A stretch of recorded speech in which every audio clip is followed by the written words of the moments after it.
On tonight's program, Alimac 30 checks in from Star Trek Las Vegas. Oh, well, it's crazy. You know, in the best way. I show everyone a video. With the assets we have now, can we make good Romulan builds and good Romulan missions? So, and the answer is pretty much like the answer to everything in the Foundry. Yes, but. And we come up with another question for the community. Sticky thread. For all of these kind of little bits of minutiae knowledge that new authors would need to know but wouldn't necessarily be apparent to them. Join us on the Foundry Roundtable. Hello and welcome to episode 27 of the Foundry Roundtable, the podcast exclusively covering the Foundry for Star Trek Online. I'm your tame Foundry author, Drogan1701. With me is the only known fan of the Tri-City Dust Devils, Hippiejohn. What are the Tri-City? Oh, yeah, I love those guys. We have convicted cattle wrestler, Greendragoon. I love to wrestle cattle. And we hope to have our very own international self-storage kingpin, Markhawkman, later on. But right now we have with us one of the all-time great Foundry authors, Alimac 30. Hey, everybody. Hello from Vegas. Huzzah. Huzzah. Yay. Should say Alimac is in his hotel room at Las Vegas, where he's been attending the Star Trek convention. I bet you didn't know this, Ali, but you were actually my inspiration for creating this show. Oh, wow. Really? Yeah. Because you did the Great Link video Foundry author chats, which I thought were really cool. And when it sort of became clear that those weren't going to be happening anymore, I thought, well, there's a niche for just getting a bunch of authors together and talking Foundry. Yeah, absolutely. Yeah. And I thought maybe audio would be a better. Yeah, possibly. I mean, that podcast came out of STLV last year.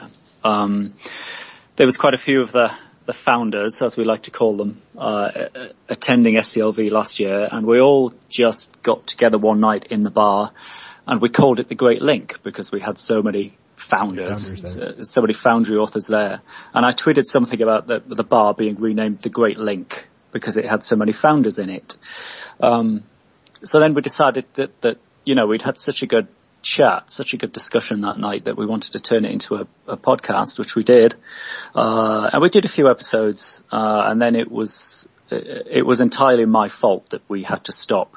Life just got in the way. My job became, you know, it took over. I was too busy. And I've, you know, since then I've actually been in the process of changing job and I'm moving house. And so, it stopped. It was my fault. So I'm really glad that you guys, you know, jumped into that hole and took this thing and made this podcast. Sort of wanted to carry on in spirit. Oh yeah. What you had started. I know, mere days after I published part 1 of In the Shadow of Midas, I got to be on the Great Link. So I mean, I really enjoyed it. I mean, it was kind of a new experience for me back then. Yeah, that was great. We were so glad to have you there. That was great. Well, before we get into anything else, why don't you tell us about what's been going on at Star Trek Las Vegas? Oh, well, it's crazy. You know, in the best way.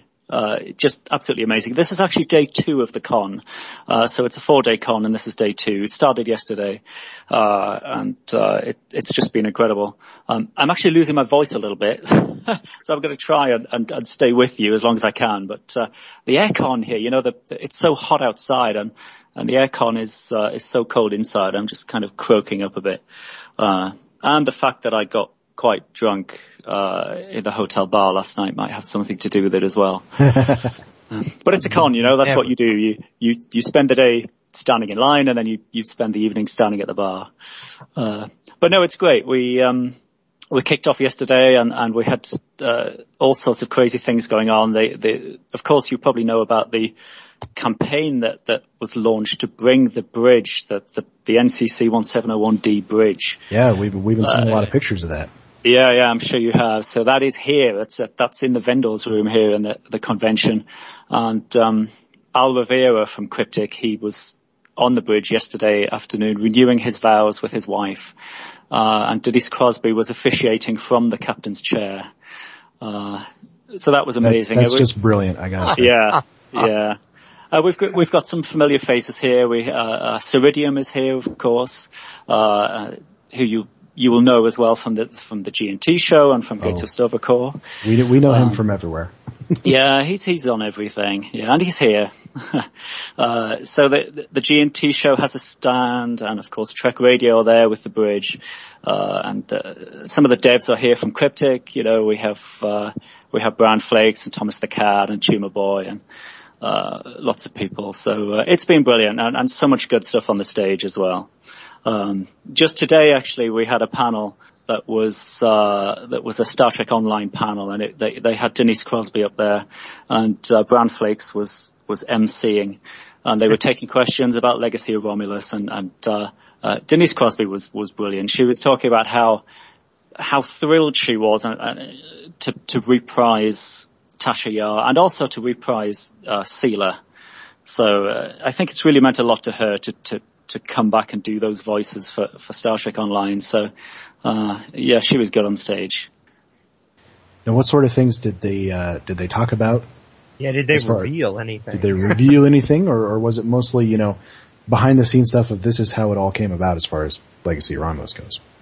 Yeah, it was mostly how it came about. There is another panel tomorrow, another Star Trek Online panel tomorrow, and they did ask actually, because they take questions from the audience, so they did ask us to save our questions for tomorrow, really about the game and about what might be coming in the game. And it was mostly about Denise and about how she got involved and how pleased she was to get back into it. But she did say actually that, for about a year leading up to the point where she did get involved, that she was going to conventions and fans were telling her or asking her, you know, did she know that Seela was alive and well and appearing in Star Trek Online? And Denise apparently was saying, well, who's doing the voice? You know, who's voicing Seela? And she said that she really didn't want anybody else taking that character and giving a voice to that character. So she wanted to be involved even before she was approached. And eventually they of course they got her to do it for real. Here, Mark's here. Hey, what's up? Hey, Mark.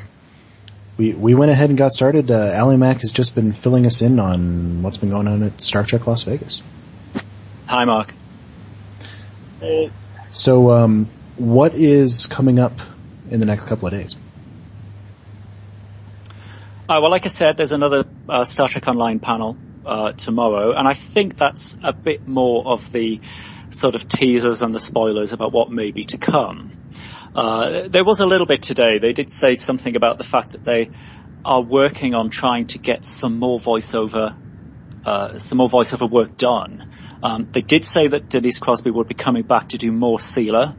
The Seela story is not finished, so she is going to be back at Cryptic doing more voiceover for that in the future.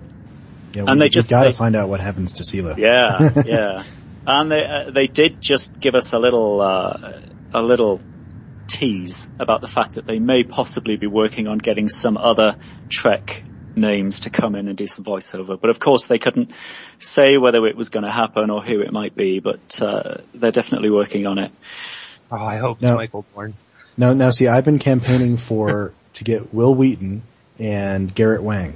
So I think we need a whole big mission series about Captain Harry Kim versus Emperor Wesley from the Mirror Universe. Well, I've been campaigning actually for Nog. I really want to see Captain Nog. Nog would be awesome. Yeah, a huge fan of that character, and a big fan of Aaron Eisenberg as well, the guy who played him. And Aaron's here, so I was talking to Brown Flakes yesterday, and I said, you know, you just wander over there. There's the guy. Just talk to him. Go get him. I swear, if I was one of the devs, I would be asking like every personality at that. So you want to come work on Stowe?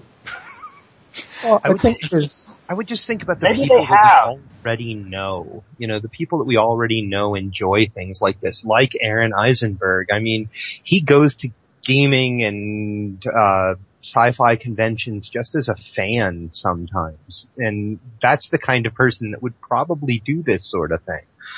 So, yeah. There's a lot of... Maybe Will Wheaton, too. Just by fan introduction. I see that, you know, Thomas the Cat posting his Twitter pics of all the people he meets here, and he met John Eves who of course did some work on a lot of the films and did some work for Perpetual when they were doing Star Trek Online. And I tweeted him back and ask him if he wants to work on Stowe. Because I've seen some of his designs. This is really cool stuff. So awesome. Sounds like a lot of fun. Yeah, pretty good. And also tomorrow evening we have another event, with the STO devs, which is drink with the devs or hang with the devs or get pissed with the devs or something. I don't know, but we all go to a bar, and we just get drunk with the devs. So maybe that's the time to get them drunk and get them really nailed for various stars that we want to get into STO. That would be awesome if they actually called it Get Pissed with the Devs. I thought that's what the forums are called. Oh. Of course, getting pissed means something completely different over in America than it does in the UK. Very true, very true. Sorry, I'm speaking foreign language here. Well, some of us understand what you're saying. Anyone who watches Top Gear, like me. Get all the British slang. All right, let's move it along to... I have a long time watch your Doctor Who, so... Let's move it along. We got some Foundry news. It's actually, unfortunately, bad news. As I said in my little breaking news announcement last week, we did briefly get the ability to make Romulan missions. However, it was not working properly. Not at all. At all, really. We could select our mission as a Romulan, the same way we do as a Federation or KDF mission. But then once you published it, none of your characters could actually see it to play it. So, we bug reported, and unfortunately, new Tribble patch notes put up today, this would be Friday, and they have removed the ability to make Romulan missions. So I'm going to take the one glimmer of hope out of this, and that is that for once we're absolutely sure that new Foundry tech has accidentally fallen into the Foundry that didn't come from Neverwinter. That's true, because Neverwinter has no Romulans. Okay, there you go. There's a glimmer of hope. There you go. Because obviously it's supposed to be in there. Because they wouldn't make something like that by accident. So I think we got a sneak peek, and I bet you it's something we're working on for season 8. I think probably the idea was it wasn't supposed to go live at this point. Well, it's possible that there were two different teams doing the coding. One to code it into the Foundry itself, and one to code it into the search engine in the game, and one of the two got done before the other one did. I see, that's my running theory. That's possible. And you know how we sometimes see Foundry updates come outside of patches? Like directly through the editors? Yeah, they do have the ability to do that. I'm wondering if they didn't... The other day, while the game was running, and I tried to get into edit, the Foundry was not available. So I assume that that's when they did it. It could be. It's a theory. I mean, I've got no facts. That's when Havraha noticed it. Or that's when Hav noticed it? Yeah, you read his thread, that when he was seemingly the first person to notice this. I didn't notice that it had added Romulan missions. Yeah. Because, how often do you really look at that thing? Yeah. What it also added was a whole bunch of other stuff, like the ability to make Romulan ground and space costumes. So, all of the new Romulan ships are in the space costume designer now, which is fantastic. Along with a lot of the lockbox ships, I know the Corvettes in there. Yeah. Some of those are bugged too. Par for the course. Baby steps. But, it's fantastic, and I really hope those are staying. The Tribble doesn't make mention of, the Tribble patch notes doesn't make mention of any of that. Leaving. And of course, we were having a Twitter conversation with Casmodian today about, it's like, another thing has been taken away from us. And I'm like, I know of a couple of things off the top of my head that were taken away to fix, have been fixed, and were added back in. The first one being the Federation and Klingon time ships. Because those were pushed live accidentally, taken away, and are back in now. Those were one of those. Those were an accidental. We saw them in the Foundry before people knew that we were getting time ships. Yeah, they showed up in the Foundry before they showed up live in game. Yeah, that's where the first. Which I thought was pretty funny. Leaks came from. I would feel worse about Romulans leaving us if we were actually losing something. I mean, at the moment they didn't work. It was literally not just like we ever word in a list. I think that's why I don't really care that much, is because it's not like it's something that we had, because even what we thought we had wasn't working, so. And of course the other big thing that was taken away and then put back in, fixed and then put back in quite quickly was patrols. They pushed a Foundry build live and removed patrols from it because it was broken, and then eventually added them back.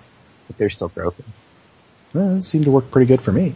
I think, but isn't it when they added patrols that everyone's pathing of their bridge officers started getting to be a mess? Yes. It's actually a lot better since Legacy Romulus yet. Yeah, I think that seems to be better. I think on occasion I'll have an NPC or a bridge officer jump, but it's the exception now instead of the rule like it used to be. Hey, Ali, you're friends with CCAT, right? The guy who goes by @CCAT on Twitter. Oh, I am, yeah. Yeah. He's here at the con. Yeah, he says George Takei is staying in his hall. Oh, wow. Amazing. So what I was going to say just now is that I will ask the devs tomorrow whether that tech will be coming back to the Foundry, and I will tweet you with the answer. Please do. Yay! Well, I'm definitely holding out the theory that they've been specifically holding things back for this panel tomorrow. And I don't think that they're holding back. Like, I'm sure there are going to be announcements that are going to make us go, oh, that's kind of cool, just as players of the game.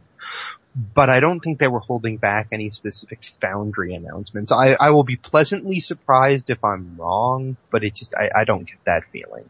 Well, I'll tell you why I'm thinking this, and this actually gets into the next news topic, is Massively finally released the last part of their interview with Daniel Stahl, and which part he finally talks about the Foundry. Yep. Something I want to point out about this article is Terry Lynn's actual visit, and I had to go back and look this up. Terry Lynn's actual visit was in late June. May, so, I thought it was.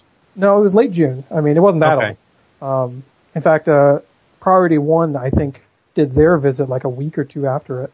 Yeah, I know it was a while, and then it was like 5 or 6 weeks worth of articles to reveal everything that she talked about with them during the visit, right? But there was a couple of points though that I did, and specifically the one I was thinking of was let's see if I can find it. He basically said that they're at least at the time that this interview, that they were going through their review, and that they were specifically looking at what they can and cannot put into Season 8, which is a pretty bold statement, I think, to say that the Foundry is getting something with Season 8. Again, I'll be pleasantly surprised if it's true. Well, that's sort of the thing that I was harping on last week on the forums, which is, if you work yourself up with all kinds of expectations, you're asking to be disappointed. Yeah. when it doesn't live up. It's good to keep in mind that getting something could simply mean that we're getting a large stack of new assets and not any new tech, like, say, the base maps from several of the Romulan story missions. Well, I mean, specifically, we know that this review that they're doing is specifically looking at tech from Neverwinter.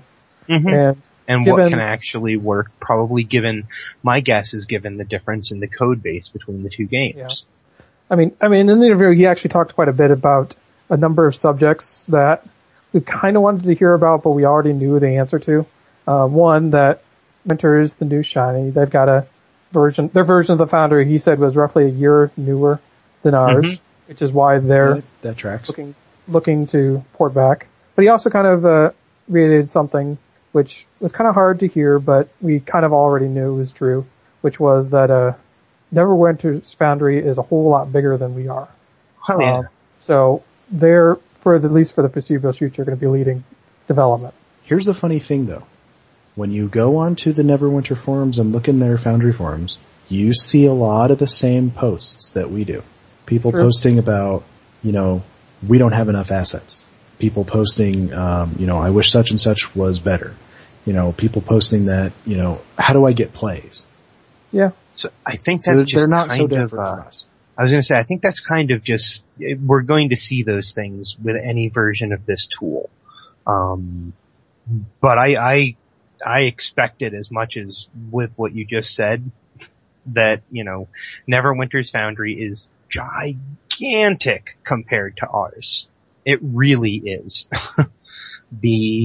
When I saw I don't remember the exact figure, but when I saw the figure of how many missions were made in how short of a time, it blew ours away, and how many plays even the lower to mid-range missions in Neverwinter are getting as compared to what happens in STO.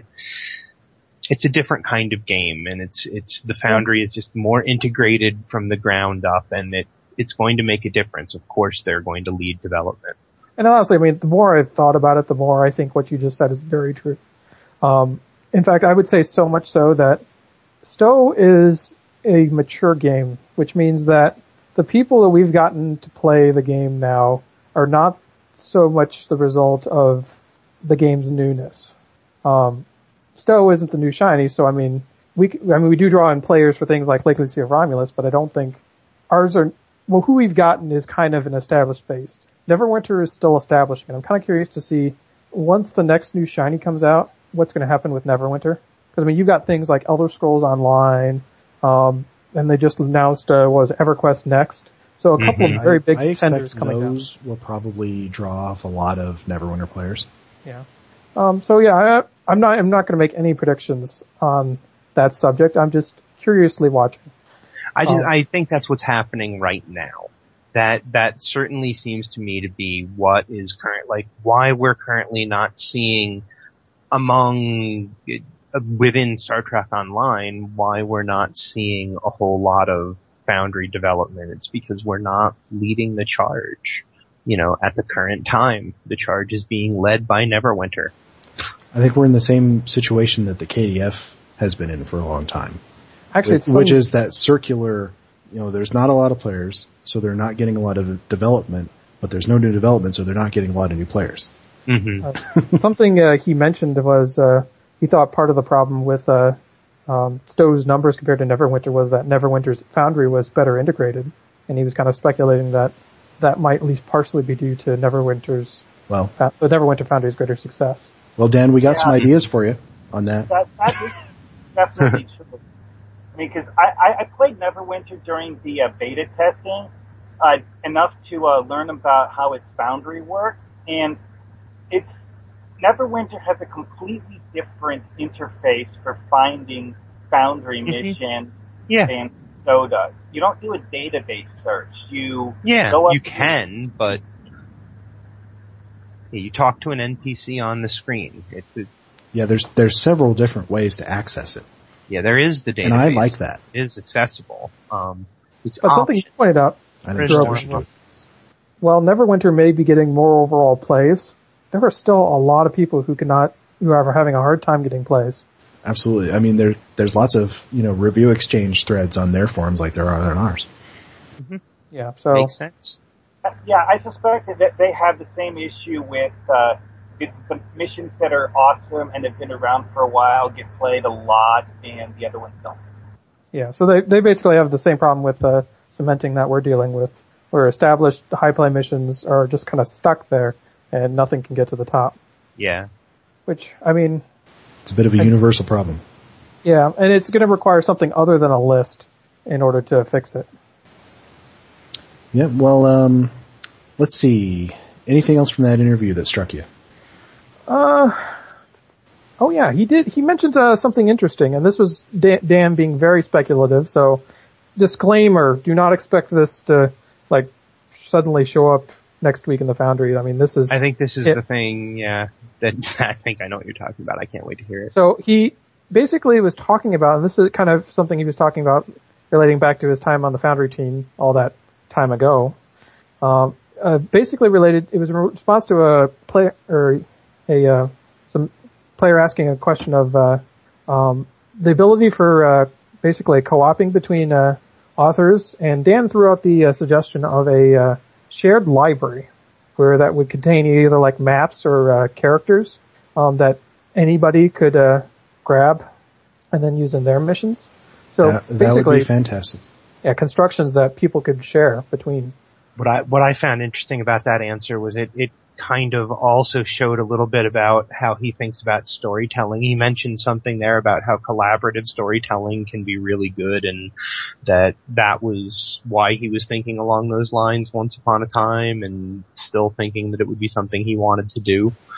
I mean, it's how Cryptic operates, and it's not very cool. I think that the players might want to operate that way too. Yeah. It was like what I said on the forums today when we were talking about, there's a whole new crop of authors that's come into the forums lately, and we're talking about many, many things. But, I was telling him about something that I built, and the guy said, okay, yeah, that sounds great. You know, as long as you don't mind if I steal your idea. And I said, no, please do. Steal my ideas. So, you know, I'd be someone who'd be uploading all kinds of things to that database. Yeah, I mean, I've built a number of things that I'm sure could be useful elsewhere.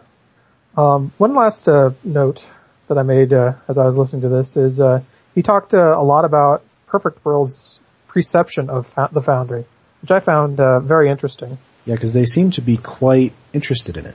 Yeah, I'd almost say it. I mean, it kind of comes across like it's very much a foreign concept for them, but one that's got them intrigued. Mm-hmm. Because I mean, he was talking about conversations with Perfect World in China, and about how people who from there have gone over there, who said, I mean, they're literally peppered with questions about it, and that they're looking at how they might integrate it, set UGC tools into some of their other games. All right. Anything from the Frost report that we haven't touched on yet? He's gone on vacation. He is going on vacation. 2 weeks, August 12th through the 23rd. Mm-hmm. I don't know if anyone. So obviously, you know, keep posting bug reports, but don't expect a quick response.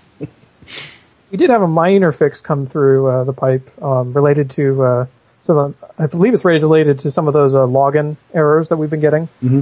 They lengthened the timeout.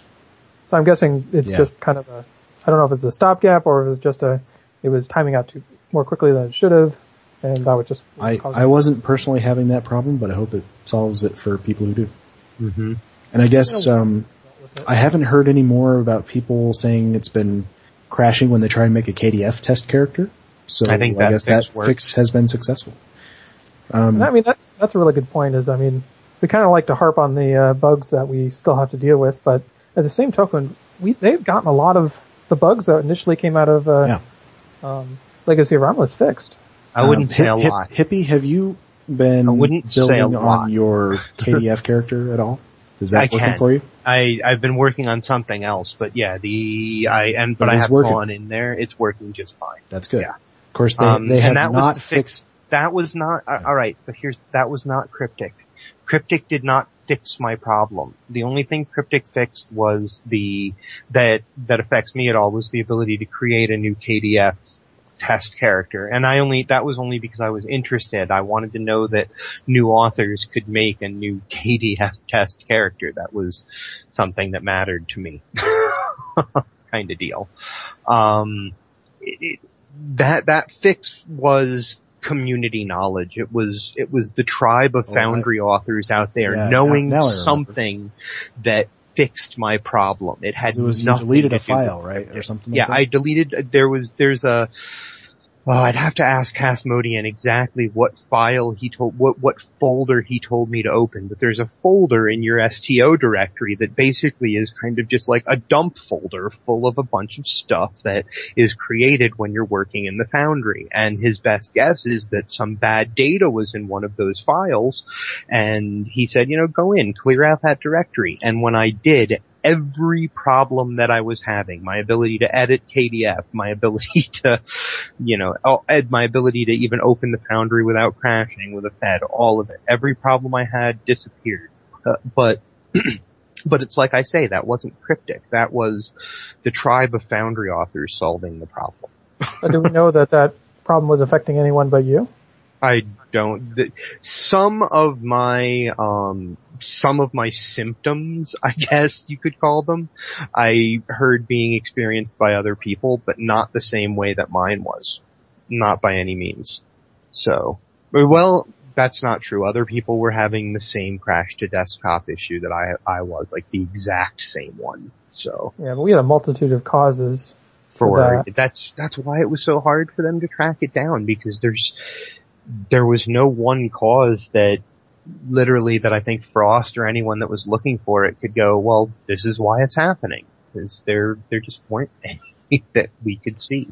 So by what I've been kind of trying to loosely track, by my count, there's 2 big remaining issues that I can tell. One is the maps that had their bounds oddly changed, and the other is the preview times related to adding new assets. Definitely. Mm-hmm. So I'm hoping fixes start working their way through. Obviously, Cryptic Frost does not need to be around in order for these fixes to... No, because of course he doesn't make the fixes himself. He just identifies and writes the report. Yep. All right, let's move on to what we've been working on. And Alimac, why don't you start us off? Because I know you've been working on something that's sort of peripherally Foundry related, but not exactly. I think it's awesome. I have a lot of questions. So go for it. Yeah, okay, so it's sort of related to the Foundry. I have 3 Foundry missions, and the second of those is City of the Pole Marie, which, has had quite a lot of exposure, since I first published it a couple of years back. And I've actually decided to try to turn it into a novel, a fanfic novel. So I've been working on that for a while, almost a year now, actually, and it's really tough going, but it's getting there. So that is my big, crazy creative project at the moment. So I'm not working in the Foundry, but I'm taking this existing story and trying to write it up into a full-length novel, a fanfic novel. What have you found to be the most difficult part of the process of taking something that you designed as, you probably, I would assume, designed it as a game, as a mission to be played in the game? What's been the most interesting or difficult part of the process of trying to turn that into a narrative? Well, let me tell you that I assumed that this would be a fairly easy thing to do, because I thought, well, this story is written, it's a very wordy mission, it's a very story-heavy, dialogue-heavy mission, so I thought all of those words, those strings of dialogue, all of that is there, and all I have to do is copy and paste it into a Word doc, insert some paragraphs to join them together, and that will be that. I'll have a novel, hooray. But that could not be further from the truth. It is, you cannot do that. And I'll try to tell you why, or I'll try to explain the problem that I found in trying to turn a Foundry mission into a novel. And that is that at the center of a Foundry mission, there's a hole, because that's the hole that the player sits in when they go through that story. So there is no main character. There is no protagonist. There will be antagonists and there will be supporting characters and so on, but there won't be a character, a person at the center of that story, because you leave that position vacant, because that is the position that the player occupies when they play the mission. So when you come to turn this into a novel, you need a character, a person who will sit in the middle and walk through that story. So that was the first thing I had to do. I had to work out who's my lead character. And this being Star Trek, if you create a captain or a Starfleet officer, then you can't just create that one person. They're probably on a starship, so you have to create the starship. And then the ship needs a crew, so you have to create the crew. And you end up sort of in the position that the writers of the TV episodes were in that they were writing for an ensemble. They weren't just writing for a single character. So you end up with 8 or 9 or 10 main characters, the crew of the ship. So there's an awful lot of creation that has to go into that before you can even start to rewrite the story, from the Foundry mission into a novel. So, that was my biggest problem, I think, that there was a hole in the middle and I had to fill it, and that takes an awfully long time. And if I could put an estimate maybe on what I've written so far, I'd probably say it was about 10% copy and paste dialogue from the mission and 90% original creation. I'm assuming too, there's each of the characters that you're adding is going to have their backstory as well. Yeah, so that was the first thing I had to do before I could actually start writing the story from the Foundry mission was actually I sat down and wrote biographies for the characters who were going to staff the ship that I had created to experience the story. So I had to write a little bit about the ship and a little bit about the captain and the first officer and the chief medical officer, and you start filling the positions and you have to think of names for them, and you have to think of species for them, and then you have to think of a backstory and how old are they, and I really wrote a lot. I mean, a heck of a lot, just in terms of biography and timelines, and I'm rewriting it as I go along because I find that it was a very useful exercise to do at first, to sort of do that brain explosion, that sort of creative thought exercise of writing biographies. And then when you start writing the characters for real, you find out actually that what you thought they were going to be initially doesn't quite fit. So there's an iterative process of going back to the biography and tweaking it to fit based on your experience of the character. And it's a cliche to say that characters start to write themselves, but they do to a certain extent. And so there is a certain amount of iteration that goes on in terms of going back to the timelines and back to the biographies and trying to keep these characters right as you invent them. Now, see, when I originally heard about this, I kind of expected it to be about Captain Archer and his trip to the city. I kind of thought the same thing. Yeah, you should explain that a little for those of us who haven't played the mission. Yeah, I can explain that. So in the Foundry mission, the player comes to find out that there is an ancient race called the Polmari, and they lived in the galaxy, hundreds of thousands of years ago, at the same time as the Iconians, and that kind of generation of canon races that we've heard about in Star Trek. And they fled the galaxy, and they just packed up everything. They packed up their whole planet basically, and they flew straight up and out, and they now live in a city that they built outside the galaxy. Once every 216 years, they invite everybody to go visit them. So the player gets an invite, and the mission starts, and you find out that 216 years previously, it was Archer who got the invite, and he went to see the Polmari. He took a ship, and he went through a wormhole that the Polmari created, and he went to visit them. I have picked up that in the novel. It's a part of the prologue, basically. You do get, there's a little scene that I've written between Archer and somebody else, and they're discussing this mission to the Polmari. But I didn't want to write that as the novel, because I kind of saw that as a done deal. That happened, and it certainly is mentioned in the novel, but I wanted to tell the story as it happened in 2409. So we are talking about the universe, the galaxy as it exists in STO. It's 2409, and this is a new ship and a new crew who are going out to have this journey. Sounds awesome. About how far would you say you're into it? Well, I've actually written 6 chapters so far. One of them is the prologue, and I have put some of them online. I've taken the first 3 chapters, I think, and I have posted those on the forums of the G&T Show podcast. So if anybody is interested, they can go along to the G&T Show website, go to the forums, and you will find the whole fan fiction section there, right? Yeah, there's a fan fiction section, and there's a forum called Caps Bar. That's where people can post Star Trek fan fiction. So I have posted in there a thread, and there are links there to the first few chapters. So I would love you guys to go and read it, and I would also love if you have time to possibly give some feedback. That would be great as well. So the first few chapters are up. I think it's the first 3, but I have written 3 more than that.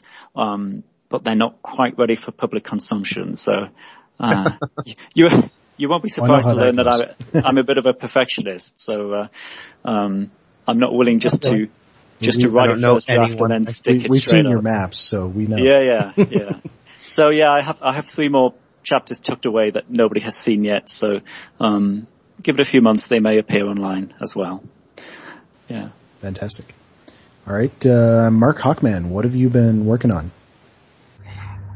Honestly, I haven't really had a whole lot of time lately. For starters, I was sick this week, so that sucks. Cut into my playtime drastically. Hope you're feeling better. Mostly. I didn't get any good time to either work on anything or play test anything this week, unfortunately. All right, Greendragoon, what have you been working on? So this week, I kind of hit a milestone. Part 1 actually hit 2,000 reviews, which I figured was a pretty big number. That is an excellent number. I wanted to do something special to celebrate that, and I have been working on a secret project, which I will now make not secret. I am planning to, hopefully around the time that this podcast makes it live, to put out a teaser trailer for Part 2. I've already got the scenes recorded in demo record, and I've just been going through and laying down camera paths. I'm hoping that I can get the work finished up tomorrow and hopefully be able to let everyone see what they can expect for Part 2 here. Oh, wow. I can't wait to see that. It should be good because visually you just have a lot of fantastic stuff in Part 2 from just what me and John have seen. Yeah, just what I've seen, yeah. Alimac, you're not the only perfectionist. Must be difficult for you guys because I'm such a sloppy bastard. Same here. I honestly, like, one of the big questions, since we're talking about what are you working on, Arya, how about adding a little bit of that is how do you do some of the things? Because I've heard a lot of people talk about, like Ali, for example, that you use math like crazy in making your maps when you put them together. That you figure out coordinates and you do, like, I don't know how you, like, what process. I'd love to know more about that process, honestly. Yeah, definitely a lot of maths. And for you, Dragoon, what you do to get, like, little things like joints of walls meeting up and things like that. Like, what process do you guys go through with all of that? Well, I mean, if it's in the horizontal, it's not too hard because you can just look and see it. Right. But it's when you move into the vertical that things get really complicated. Yeah, it does. And actually the Paul Marie mission is a great example because the space city that I built it has transparent floors and it's multi-level. So there was zero, margin for error. People could see right through that thing from the top to the bottom. So it really had to work, right down to the third decimal place really on all those coordinates. And I did that, just partly through setting it up in spreadsheets and just working out how far to move things on each of the 3 axes to get them lined up, and just sitting there and putting an object in, clicking preview, taking a look, running around it, and then going back, shift it a little bit, press preview, go back, shift a little bit, press preview. To anybody watching me do that, it would be the most deathly boring thing in the world. And perhaps because I'm a perfectionist is the only reason that I don't find it the most deathly boring thing in the world. But I think I've said this before, and that it's, the Foundry and building those maps was my hobby. It was my pastime, and it was my indulgence. So when I'm in there, I'm going to spend hours getting things right because I enjoyed it, not because it was a labor, but because it was fun. Yeah, I mean, I try to work in layers, so I will start whenever the bottom layer is and then build my way up on top when I think that far ahead. I've got to say that when we got the ability to group items together and move them en masse, that was just the biggest godsend you could imagine. Yeah, I did not have that for Part 1. I'm going to talk about something later that I actually completely picked up an entire custom build and moved it from one map to another. I had to do that with Part 2, because the Argalius interior, I was using the black space there, and that became unusable, so I had to literally pull everything up and move it over to another map. And I was thinking about that because this is another one of those that I built in the black space.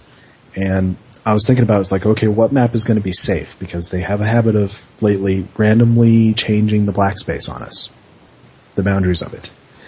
And so I thought, okay, one of these ship interiors has a bridge that's way off to the side and then big black space and then the rest of the ship map.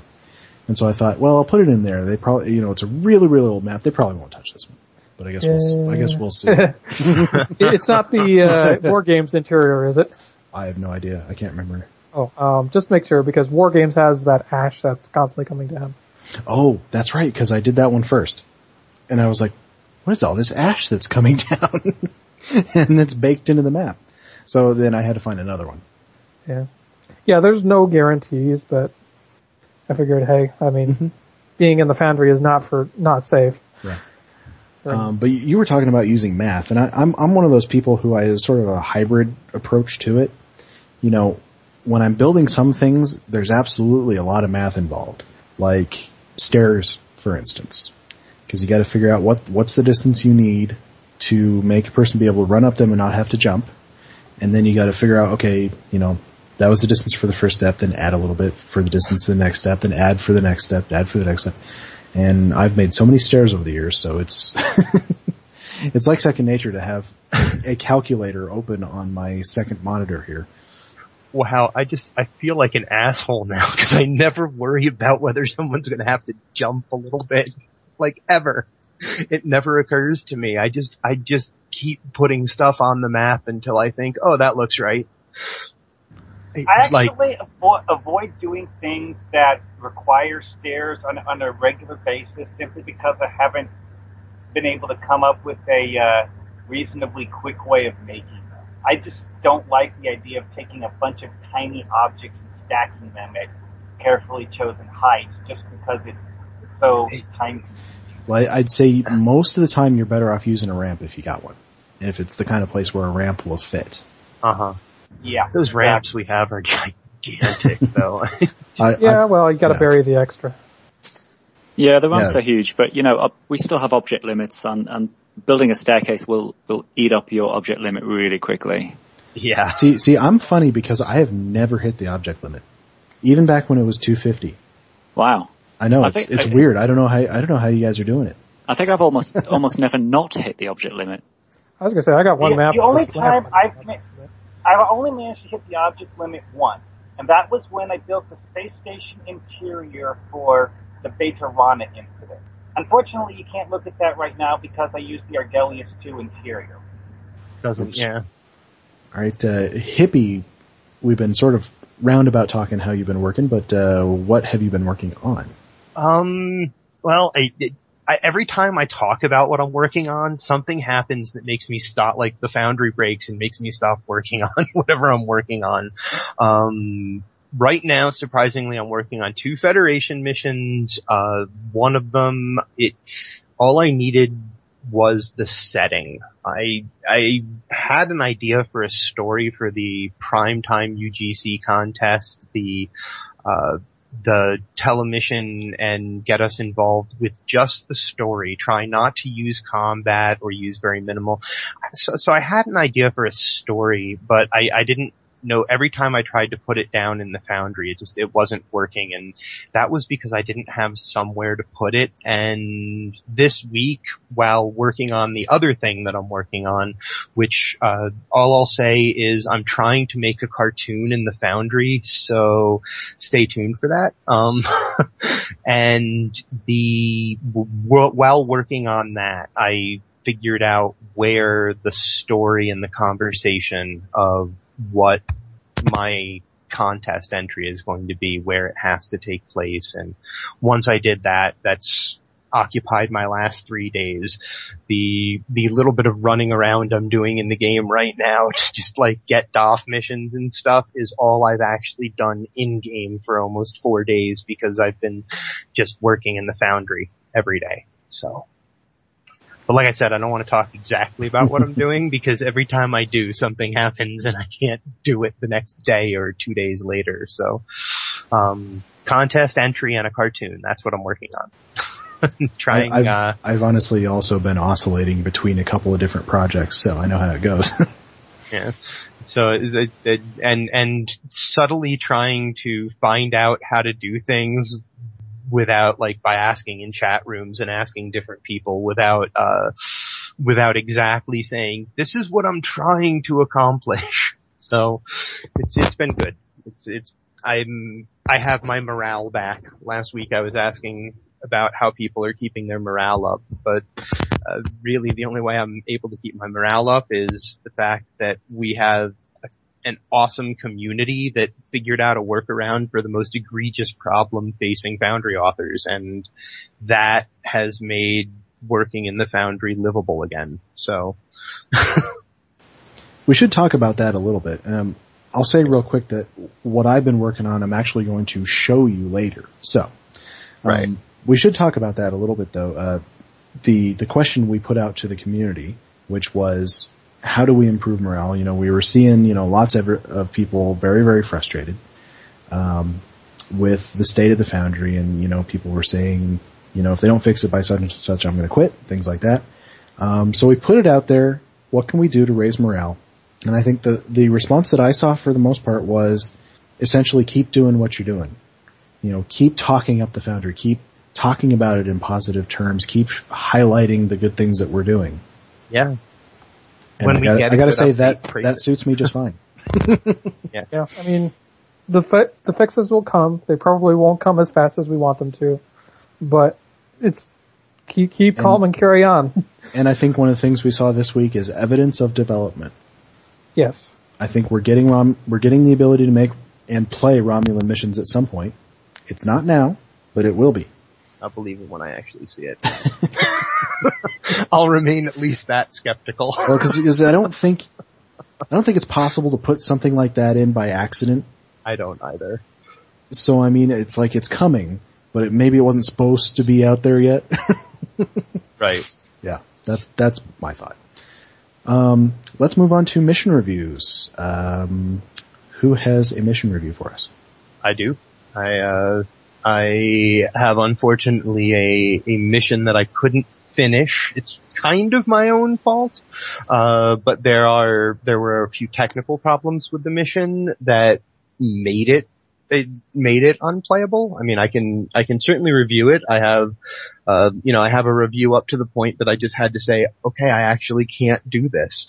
Yeah, I'd say go ahead, because I mean, technical problems are something everybody runs into, so. Right. It's a good topic. So, this week I wanted to review a whole series. I wanted to review at least what I thought was a whole series. I'm really at this point not 100% sure. Maybe it's just 3 Gorn missions. The author's name is Maziken. He has 3 missions that are, you know, Gorn puns, or not really puns necessarily, but they're all Gorn related. And when he posted them in my thread for, you know, doing reviews, he mentioned that they were kind of a series, but they're not. When I looked for them in the Foundry search, they weren't listed as a series. So I went ahead and grabbed the first one that he told me to grab, which is called Here Today, Gorn Tomorrow, which, the first thing is, I'm not a fan of Gorn puns. So, the title didn't catch me, but that doesn't mean it was not going to be a mission, you know, that wouldn't catch me. I looked at it, it's got almost 500 plays at this point. It's got a pretty good rating, 3.92 actually, when I played it. What are those plays in mine? Yeah, it's actually a pretty fun mission. I enjoyed what I was able to play of it. And so here's why it was my fault. I play the game on either advanced or elite. It's the only way that I have fun. Playing through missions, especially playing through Foundry missions, which for some reason the mobs in Foundry missions are far easier to defeat than mobs in the regular game, even of the same type. Even, you know, a Klingon battleship in the regular game is somehow more difficult for me to defeat than a Klingon battleship in the Foundry. I don't know why, but I don't think the actual NPCs are the same. They're similar. Yeah, I think there's something different. And so I play Foundry missions on advanced or elite. And so I was playing this one on elite, and so I'll get to where me playing it on elite made the mission unplayable. which only for me. The mission would have been playable had I been on normal. I could have probably completed the entire thing. So the first thing that I got from it was that he said that I'm going to rescue a Gorn colony from Federation invaders, essentially. The place that he's having me do this is the Alhena system, which it's pretty far away from where I imagine Gorn space would be in the game. So, it's okay, it's a colony, but it would be a really distant colony. And as far as I know, the Alhena system, it's not supported to have any colonies or even be able to support them, as far as I know, by at least the loose canon of Memory Beta, which, Memory Alpha only has it listed for its one appearance in a show, listed as a possible planet during during the search across the galaxy. But even in game canon, Alhena is the place that there's a huge deuterium mine in the asteroid field that's around it, and the planet isn't really stable. So I accepted, okay, so we're in the Alhena system. It felt that using that system as the system felt out of canon, both in terms of Trek itself and in terms of the game canon. The start of the mission was really straightforward. Go to where the Federation have attacked and take care of the problem. It was, I want to say, there's nothing wrong with it. Maybe it was a little too straightforward for me. I didn't get any sense of mystery, which I kind of, when I went on to a Gorn mission, the second one in the series is called The Hegemony Strikes Back. And part of this is there's kind of this unofficial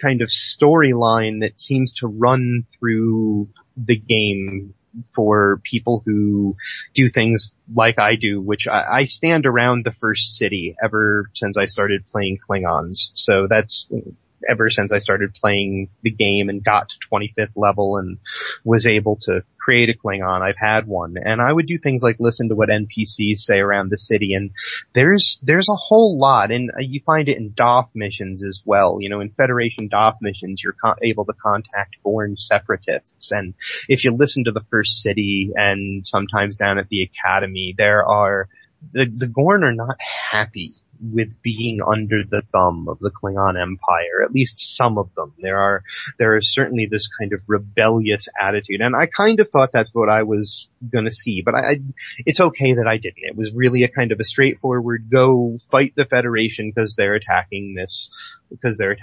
colony, kind of find out why and all of that. So I arrive at the system, and there were some fights in the space map just outside of the system, and those fights were way too easy. Now, maybe it's, I kind of got the feeling it's because the space map isn't where any of the important stuff is really happening, so it's just, you fight them to know that they're there. You fight the Federation ships in orbit just to kind of get the feeling that the Federation is there.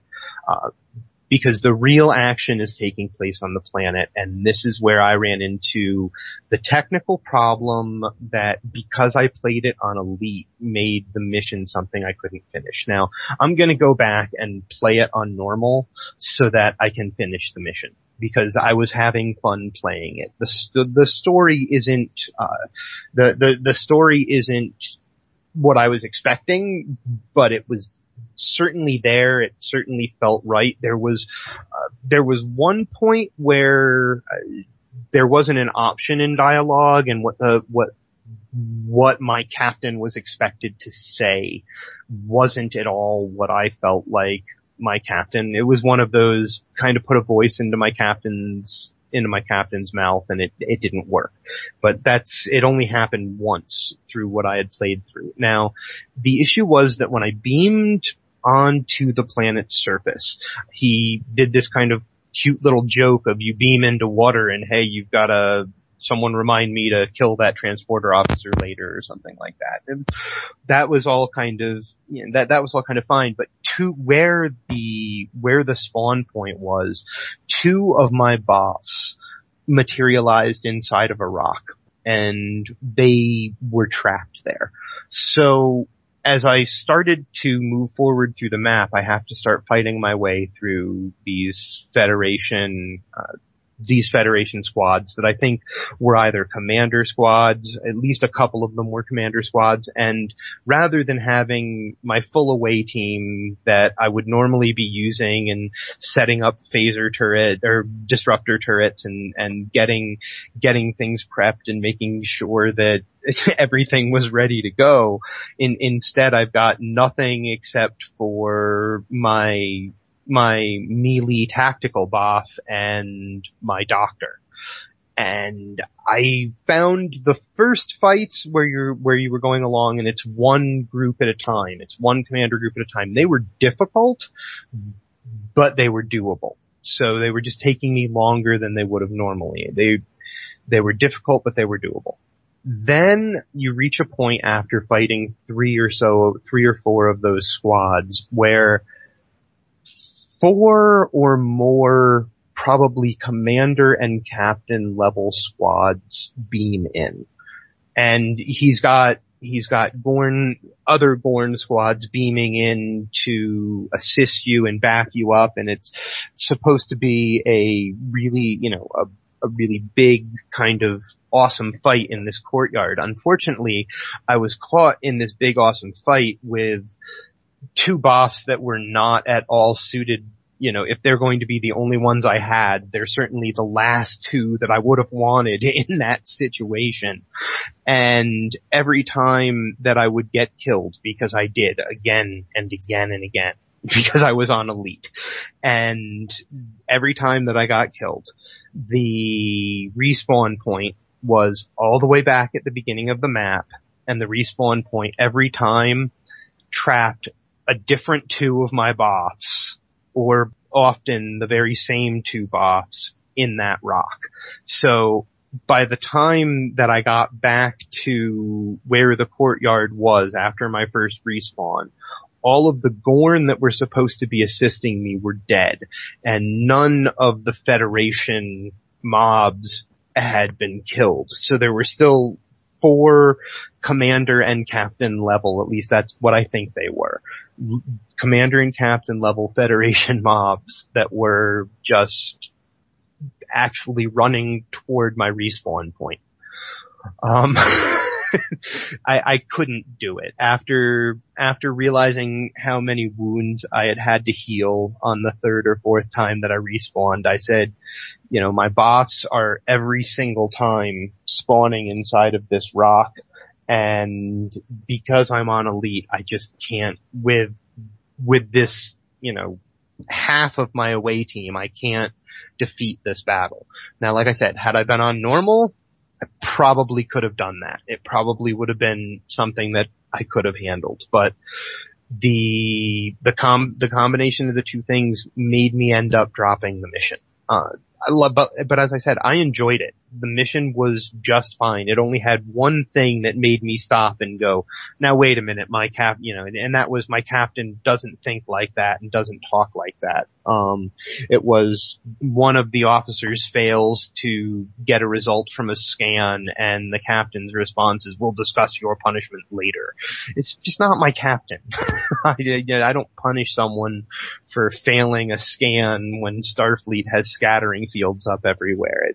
It just didn't, that was the only thing that up to the point that I had to drop it. The combats, as I said, would have been fine had I had my full away team. They would have been fine had I been at a lower level.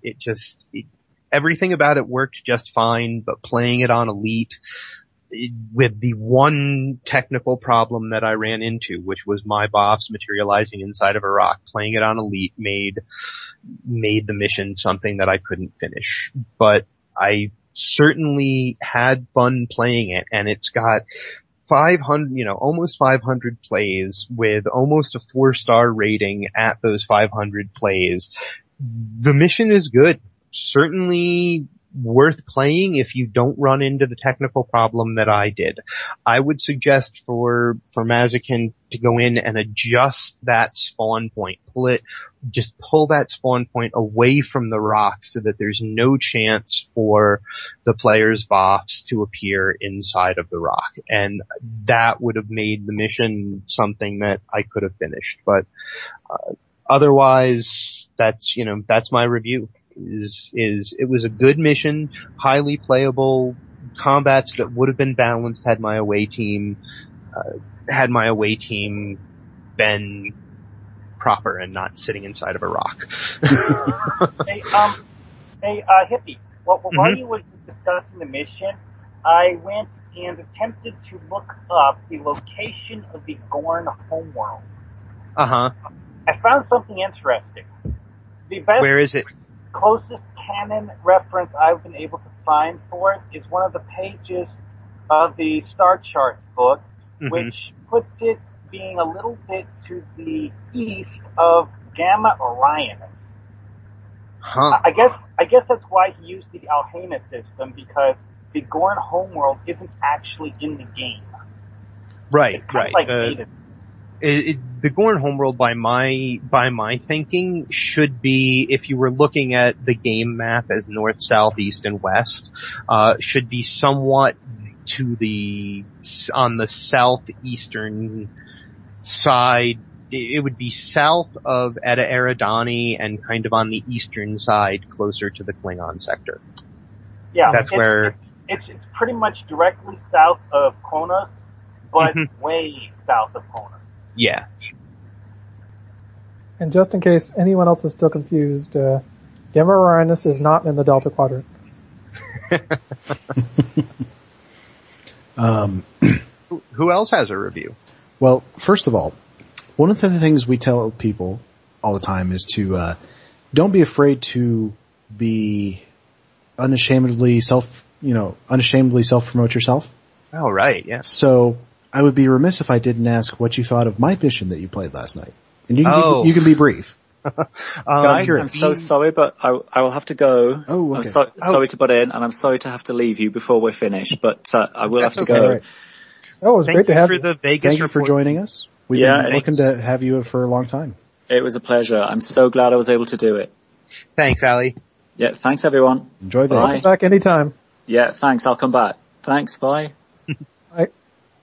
Oh, okay. Right, so you're self-promoting. Yes. I'll be brief. I played your mission Sink the Bismarck because your mission Sink the Bismarck has you use an effect to good effect during the mission that I want to be using. So I played the mission so that I could see what that effect looks like in play. And I was playing the mission to get to the effect when I first started playing the mission, and I was on Skype with you for the first part of what I was doing, and I found myself quickly actually, drawn into the story. So that's a really good sign. I wasn't, I started to play it just so that I could be like, I want to see this effect, because I had been working in the Foundry right before I started playing it. So I wanted to get back in the Foundry and go use the effect. But the story is really compelling, and I don't know enough about the historical events that it is based upon to know how close to the historical events you kind of. It's only a little. Yeah, I was going to say, because there's obviously a call out. In 1940 or 41, whenever that was, there would not have been a rogue AI controlling the ship. So right. But it was a lot of fun. What I wrote in the review was, this was a lot of fun, worth every minute I spent playing it. And that's what I can say about it. It was a little bit different. The mission, there's one set that you constructed, that I was very impressed with. It's definitely a call out to another one of your favorite sci-fi shows, and I think that everyone should go play it just to go see that set, because it was a lot of fun to wander through that. So, yeah, it was a really fun mission. I had the thing I found most entertaining about it is that it is loosely based on actual historical events and actual things that happened. So that made it. Well, really I'm a big history buff. And did you say the mission title? Sink the Bismarck. Okay. I couldn't remember if you had said it or not. I did not. Okay, so the mission was Sink the Bismarck. And the Bismarck was a German battleship, fairly early on in World War II, that it was one of the biggest battleships ever made. I think it was eventually outsized by one the Japanese made. But it broke out into the North Atlantic, and the British eventually, over the course of many, many days, cornered it and sunk it. And I've been... They didn't really sink it. They blasted the heck out of it until one side of the ship's superstructure was heavier than the other, at which point it capsized. Yeah. So the ship was so heavily armored, they weren't able to put a hole in the waterline. They had to make the ship lopsided and make it capsize to sink the stupid thing. Well, and it took them a lot to do it, because I know they sent torpedo planes against it and several battleships. There's one sequence where in the mission, the USS Churchill gets destroyed in one shot. That actually happened to the USS Hood. The Bismarck sunk it in one shot from miles and miles away. Yeah, wow. And Churchill wasn't very happy about that. No, I'm sure he wasn't. He may not be happy about me naming a ship after him either, but who knows? He's dead. He's dead, so we don't care. So yeah, I one of my favorites that I've built, I think, and it was actually for a contest that Primetime UGC did quite a while back. Greendragoon, do you have a review for us this week? I'm afraid I don't. I've been busy with other things. Okay.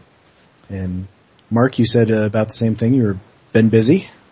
Well, more sick than busy, but sick. Yeah. See, the funny thing is when I'm sick, like the only thing I do is play games.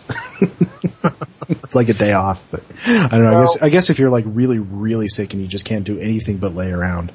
Well, it's the kind of sick where you sit at the computer and you kind of alternate between feeling sleepy and feeling kind of busy. Ooh, I don't like that at all. Yeah. Well, it's one of those flus that gives you a bad headache and makes you all achy. Yeah. I'm glad the internet can't translate germs. Or transmit germs. Transmit germs. Could probably translate them for you. Yeah. Well, I have a quick review, because it's a pretty quick mission. I played An Unexpected Discovery by Norger 1. And actually it was a mission that's very similar to the one that I played last week by Stouts, which is you go to a system, investigating, something to do with the Borg. A cube shows up in this case, and the cube is disabled. You don't get any readings from it. So, there's some cool stuff in the first part of the mission where you actually send an away team in a shuttle to essentially crash through the outer hull of the ship to get inside, because for plot reasons you cannot transport in. I thought that was cool. Obviously that's something you can't really show in the Foundry, so he has to tell you about it, but I thought it was a cool thing. And I always like in Foundry missions where the author has me sending my crew to do something rather than doing it myself. Because that's often something that, a complaint that is registered a lot against Stowe, which is, why am I doing these things? I'm an admiral, shouldn't I be sending my crew to do these things? So I appreciate whenever an author does that.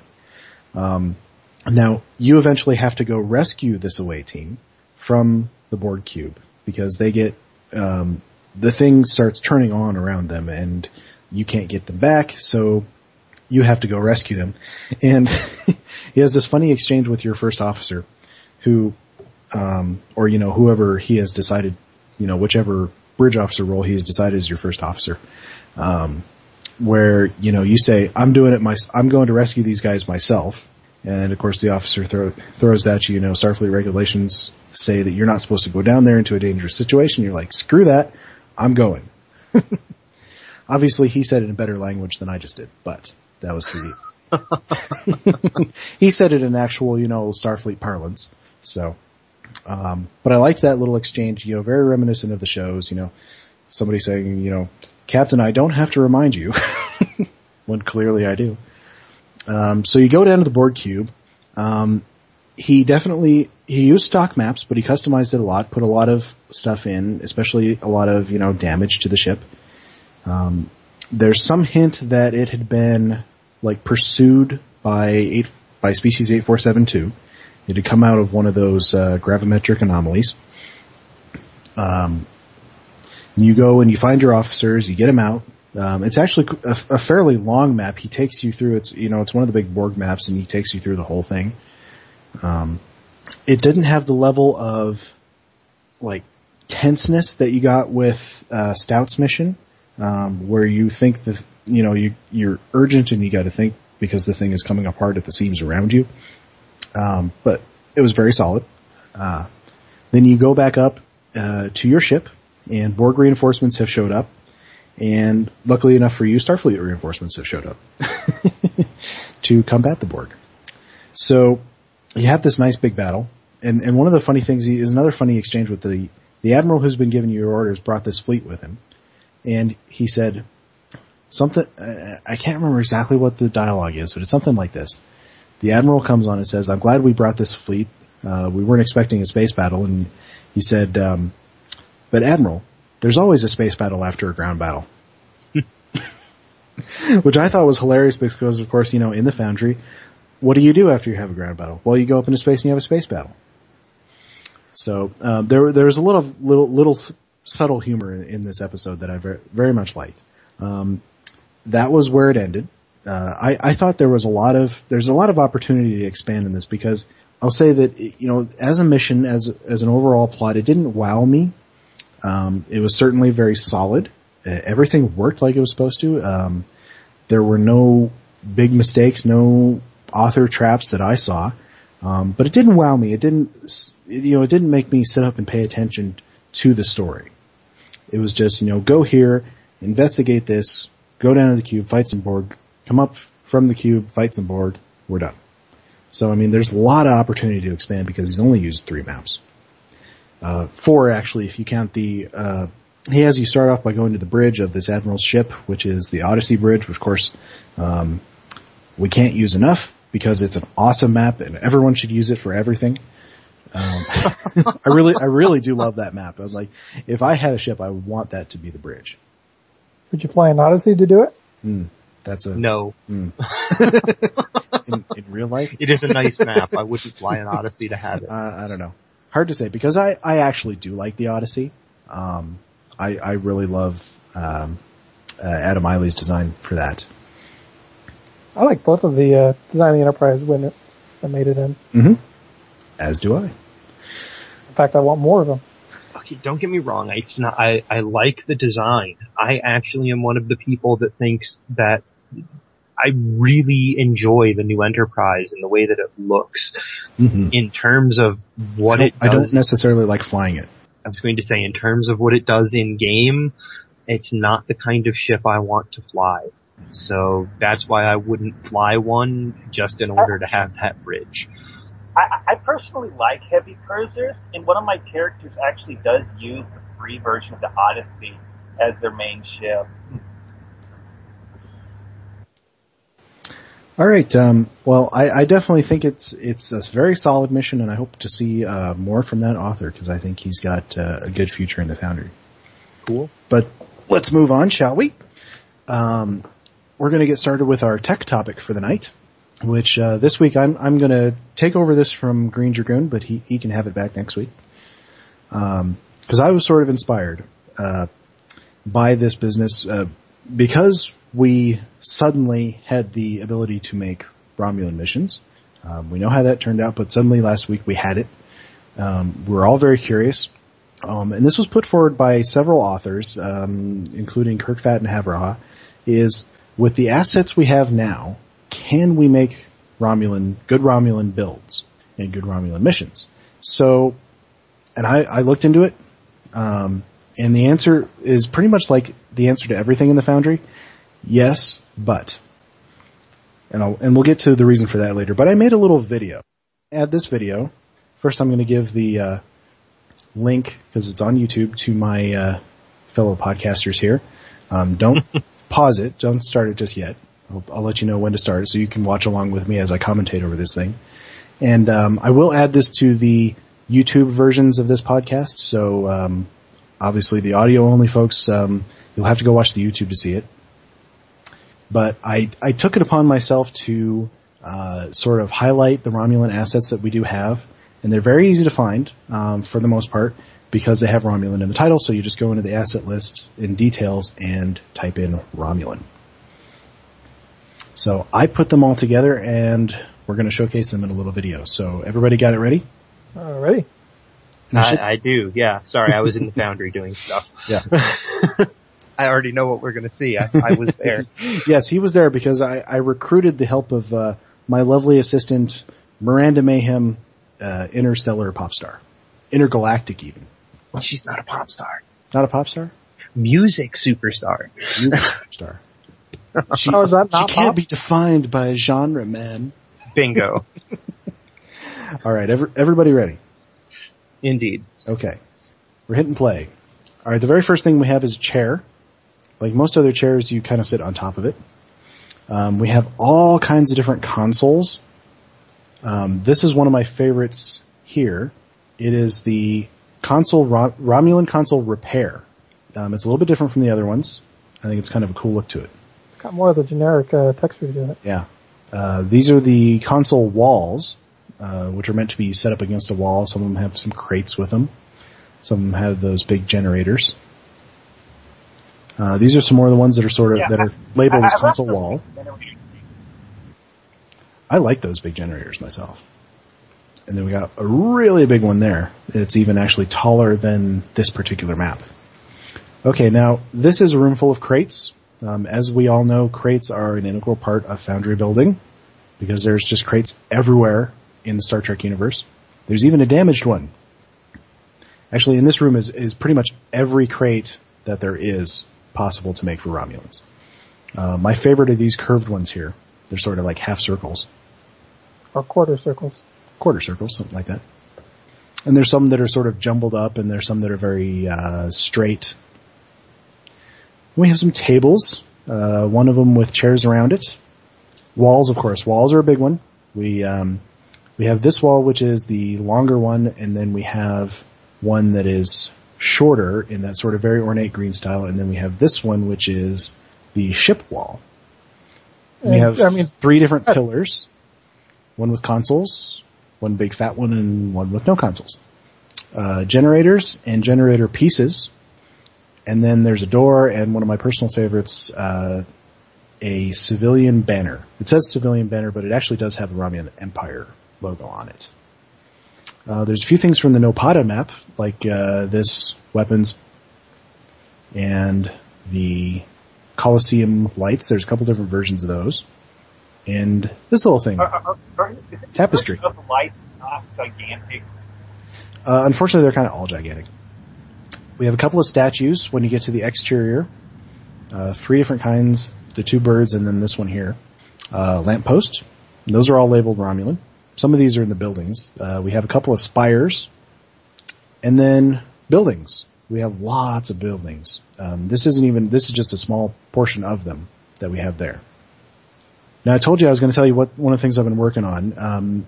This idea sort of jump-started me into working on a Romulan mission that I've been doing. This is ones that I've, sort of been converting over from half-finished Fed missions. And one of the scenes takes place inside of a shuttle bay. So I needed to build a Romulan shuttle bay. And too bad Alimac isn't here anymore because I actually based this off of one that he did in one of his missions. Yeah, the one you're talking about. Hey, that looks nice. Mm-hmm.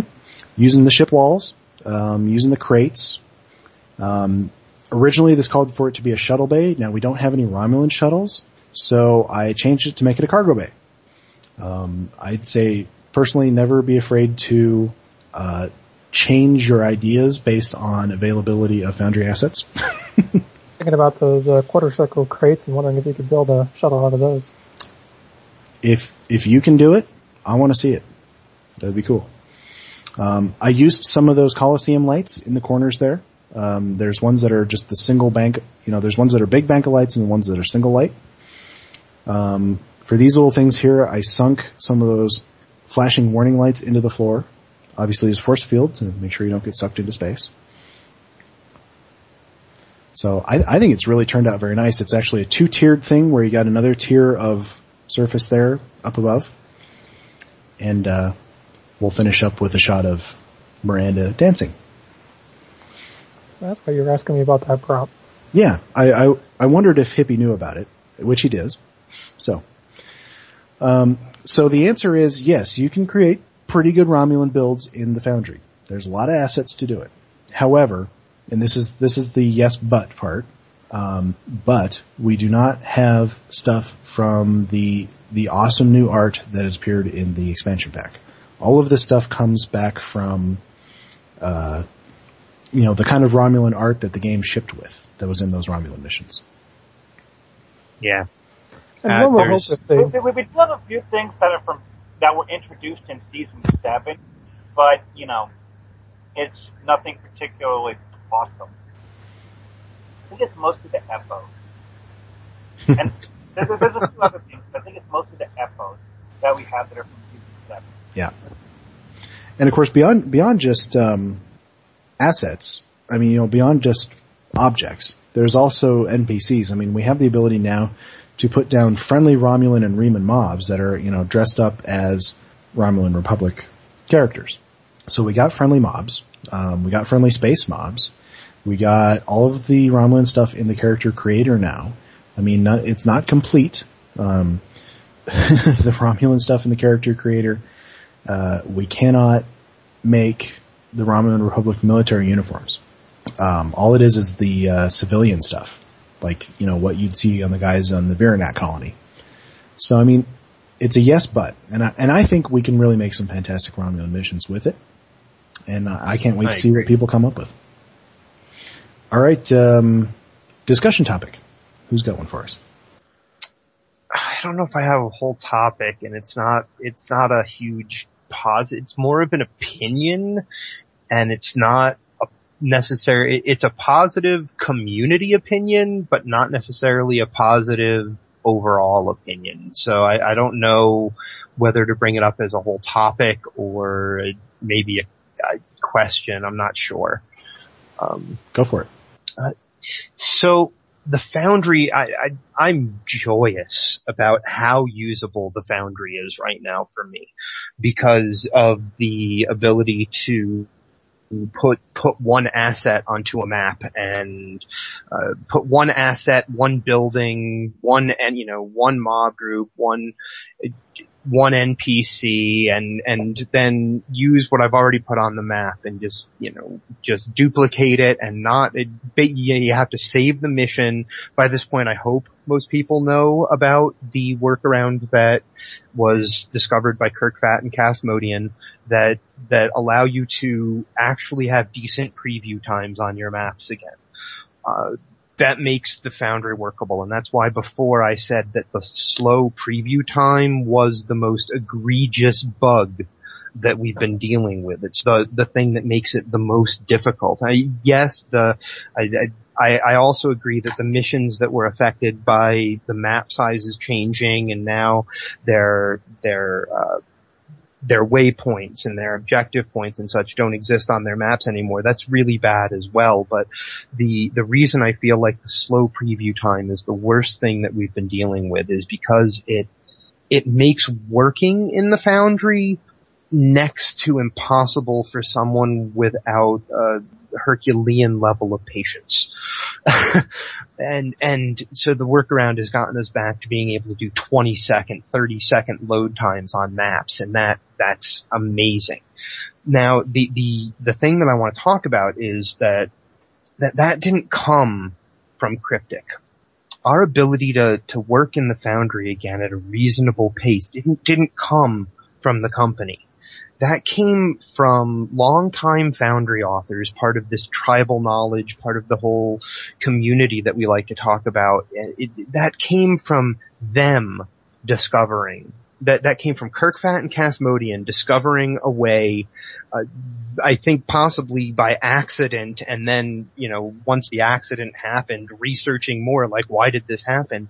But they figured it out, and nothing came from the company that except for, we're really glad you have this workaround, which, great, thank you for being glad for us, but, so the thing that bothers me is that we've had a couple of small fixes as well, and I'm not going to discount the fact that Klingon character creation has been reestablished. The crash to desktops that people seem to be experiencing are not being reported anymore because I think that they've been dealt with. So I don't discount the fact that yes, fixes have gone in, but the reaction, I have a reaction to, and I even posted it on the forums when he mentioned this, because of those couple of fixes. Brandon Brandflakes mentioned that he was thinking about starting up the Foundry Challenge again. And I love contests. I love challenges. I love writing for them. It's fun. And I don't want him to start them up again because I'm wondering, is this community workaround one of those situations where we shouldn't have figured it out because now they're not going to have to work as hard to fix it because we have a solution, but it's a solution that the community came up with, and they shouldn't be posting a new challenge when the tool is still fundamentally broken. It has a workaround that was discovered by the community that has nothing to do with any fixes that they threw in. It's my personal thoughts on the devs' involvement with this is that when they found the workaround, that probably told the devs a whole lot about what they need to do to fix the problem. Because simply finding a way to avoid the problem gives you a big hint as a programmer as to the cause of the problem. So, I mean, the simple fact that the devs know what the workaround is should give them a big help in fixing the problem eventually. Okay, but that's not what I was talking about. I'm glad they have a hint for how they're going to fix the problem. What I was getting at, what I was saying is that the problem isn't fixed, and to restart a Foundry Challenge now makes it seem like the problem is fixed and everything is sunshine and roses again, when that's just not true. Plain and simple. I'm glad that Kirkfat and Casmodian discovering the workaround is going to help them fix it. I want them to fix it. And I don't want them to pretend like it's fixed because there's a workaround. Does that make that's what I'm getting at. Did Brandon say when he was expecting to start this new Foundry Challenge? It seemed to be we're ready to start it up again. The Klingon fixes. He said a couple weeks was, I think, his. Yeah, which, maybe we'll see the fix, the fix for the slow load time within the next couple of weeks. That would be great. And then my whole worry here is pointless. My whole worry is pointless. But, that to me is, you can't pretend like something is fixed when it's not fixed just because your community figured out a way to work with your broken toy. Okay, I just looked up Brandflake's actual post, and he said, I am thinking about posting it in a few weeks or so. Right, that's what we just said. Yeah, and maybe we'll have the fix by then, but I posted we'll have it as well. Emphasis in thinking about, though. So he's not sure when okay, all right. Maybe our posting turned him around on it. I mean, it could be. You're absolutely right. When you say something like, I'm thinking about it, that leaves tons of wiggle room. That's incredible, public relations right there. It's why Brandflakes does the job that he does. You gotta leave some wiggle room. Right? That's great public relations. That's leaving himself wiggle room. So, and I certainly hope that Mark is right. I mean, yeah, I do too. It's possible that they may never even have thought that the problem was coming from that right-hand side menu. So, I just wanted to point out one thing, kind of going on what you said. If you go back like a month or so ago, You'll remember that the Foundry was virtually unusable. I mean, doing anything at all. I mean, let alone preview was like molasses. I mean, you'd be waiting 2 to 3 seconds for anything to happen that you did. Yeah. And that was fixed. The fixes are coming. They're just not coming as fast as we want them to. The bug fixes are never as fast as the players want them to be. Of course not. No, not ever. And not even just in this game either. Right. It's that's kind of just indicative of MMOs. I mean, yeah. Let's not worry about new problems. We got enough to worry about right now. Oh, and I want to talk about Space Gators if I can, really briefly. Because some people thought I was really silly for posting that thread. Like it made no sense and it was ridiculous. I posted a thread in the forums this week called Squirrels Are Not Squirrels. And a couple of people I have thought that that's a ridiculous thing to worry about. And I certainly don't want it to be a priority unless it's one of those things that they literally just have to go in and type in the word EPO into a text field and then everything changes. That'd be great. Probably yeah, that's probably it. So if it's that easy, great. Do it. They can, but it shouldn't be a priority. But the reason that I posted the thread, now the issue is I'm working on a mission right now that uses EPOs, and we have a lot of EPOs in the Foundry right now. They're one of the new things that we've gotten. They're these cute little fluffy things that run around New Romulus, and they're in the Foundry now. You can use them as a costume, as I believe they may just be NPC contacts at this point.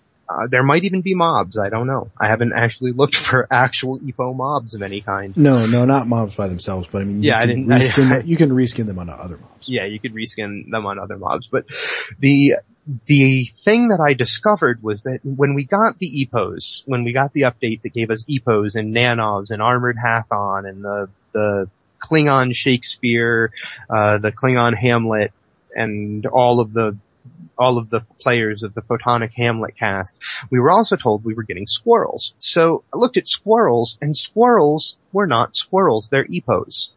Which made me say, now, when I looked at EPOs, the only ones that when you looked up when you typed into the search bar, EPO, all you found were the holiday colored EPOs from the Winter Wonderland. There were no plain like brown or plain blue or plain black or plain gray like the ones that run around on New Romulus. And I was kind of disappointed. I was like, oh well, I'll just use the most plainly colored ones I can find. But then I realized that all of the squirrels, and we have like 13 or 10 different colors of squirrels that we can use. But they're not squirrels, they're EPOs. And so, to me, in my mind, almost immediately, I started thinking that this was like taking your, I didn't know how to say it, and when I was talking to Drogan the other day, he actually was the one that used the term Space Gators. To me, this was like taking all of your Gorn contacts and splitting them up so that some of them were called Gorn, but they were only like the weird Gorn that, had special things on their costume, and all of the regular Gorn that you wanted were called Space Gators. Because even though all of us were able to see the response that in fact, yes, in-house EPOs were called squirrels, and so that's why they were named that, even though all of us could see that. What about the new author that comes into the Foundry in 3 months and decides, hey, I want to make a mission with EPOs, and he doesn't realize that half of them are called squirrels. So to me, it's one of those long-term thinking. Though silly and fun, perhaps, that is the step of silly and fun that's too far, is calling a mob or an asset something that it's actually not. That would be, and there are a couple of examples of that I actually kind of find difficult when I'm going through the NPC contacts. There are these, you'll find a Starfleet ensign Tellarite who, when you click on it, is actually an alien with a giant neck and huge eyes or something, and it's been that way forever. And so, yeah, that was why I brought it up, was long-term thinking here. You've got one sort of creature named 2 different things. And I didn't want it to be priority thinking or anything, but it made no sense. It made as much sense as calling Gorn a Space Gator to me. Well, did you read Cryptic Frost explanation for why they were called squirrels? Yeah, because in-house they were referred to as squirrels among the employees. That, going one step further, when they coded the art assets for them originally, they probably named the file Squirrel. Probably. They probably did. So I bet you 10-to-1, half in-house in the cryptic tools, half of the repos are called repos and half of the repos are called squirrels. That's probably like one of the things you have to train on if you start making missions for them. But yeah, I figured I should say, yes, maybe it's a silly thing to think about, but it's long-term thinking is really what it is. It's as silly as it seems. What I told you, what I actually refrained, I think, from posting in that thread was essentially, okay, we should call things what they are, but I really hope it's low down on their priority list. Yeah, it's like I was saying just now. This isn't something that I think should take top priority. No, go fix the slow load times. Damn it, please. Kind of thing. I'd like for space lighting to work again too. That would be nice. Yeah. Well, guys, we are running out of time. We have a nice long show tonight. Well, then I have a final final thing. Question for the community? Yes. So awesome. I was talking with Zorbane here recently. I was helping him with some pathing issues he was having around some doors that he toggles on and off to lock and unlock them. And the problem is that when you do that, the pathing can't see the doors. Pathing can't see anything that's has a toggle on it. It just pretends that it's not there. That's what. So yeah, the problem is that this kind of screws with the doors, and the boss can't get through the door because they don't know where the door frame is. So the workaround for this was to put invisible walls inside the door on each side of the actual little door, so that you can walk through and you never actually see it, but it gives something for the pathing to calculate around. But he kind of made this comment that this seems like the sort of kind of knowledge that most new authors coming in wouldn't know, but kind of need to. And he put out the suggestion of putting together a sticky thread for all of these kind of little bits of minutiae knowledge that new authors would need to know, but wouldn't necessarily be apparent to them. I mean, kind of basically putting down this tribal knowledge. And so I kind of wanted to open it up to the community to kind of put out your suggestions for what would be in this thread. I mean, what do we need? Well, what do new authors need to know? Knowledge. Item 1, these are not the squirrels you are looking for. Yeah, that sometimes things are not what they're named. That's kind of an important one. I mean, we have Empress Sela and Hakiv. Most people don't know that. No, so it's obviously one of those tasks that no one author could come up with everything. But I mean, just put down your thoughts. I mean, what have you learned since starting in the Foundry that you think new authors ought to be able to know or could use? Things that are not spelled out anywhere. Yeah, but I mean, another one would be like remembering that Snap to Grid defaults to on when you open a map or open a mission. So you need to remember to turn it off, or you will be very frustrated. Snap to Grid does that.